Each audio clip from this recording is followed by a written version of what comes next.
Hello everyone, my name is Joy and I am a freelance makeup artist, and today I'm going to show you how to salvage crumbled eyeshadow. So a few things that you're going to need are, to start off, alcohol, a spoon, something to stir with, and of course you'll need your crumbled eyeshadows. Okay, so clearly this palette is very old. You'd think you might want to throw it away, but there are ways to actually salvage some of this so that you don't waste your money and you save all your favorite colors. So what I'm going to do is I'm going to take my little, this is actually a mini, sort of like a cotton swab, and I'm just going to crunch up the remainder of the shadow that's in here. And I'm basically just trying to turn it into a fine powder. Okay, it doesn't have to be totally smashed up, but you just don't want any very large chunks. Okay, so this is pretty good. Just maybe a little bit more. Okay, no large chunks left. The next step is to take your alcohol, and you just want to put a couple of drops in. The idea is that you want to create a paste. You want to create something that you're able to stir.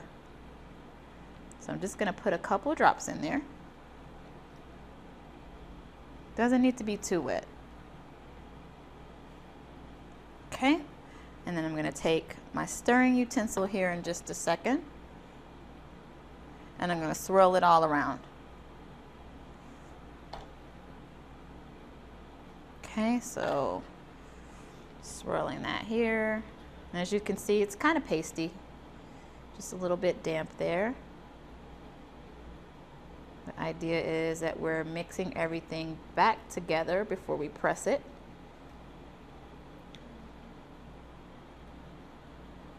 Okay, actually I need to get a little bit more of that alcohol.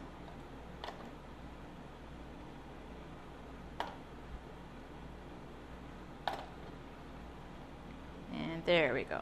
That's the consistency that we're looking for. So what we'll do now is we'll take our spoon. I'm using the spoon because these are very tiny eyeshadows. And I'm just pressing that down to make it flat. Won't be perfect because again it's crumbled and we've lost some of the powder. But we're pressing it down as much as we can. Get it as flat as we can, and once everything is flattened out, you're going to wait about 30 minutes and it should be dry, and it should be packed down enough that it won't crumble and fall out of your palette anymore. Once it's dry, feel free to use it as normal. Hope you guys enjoyed this video today, and thank you for watching. Bye.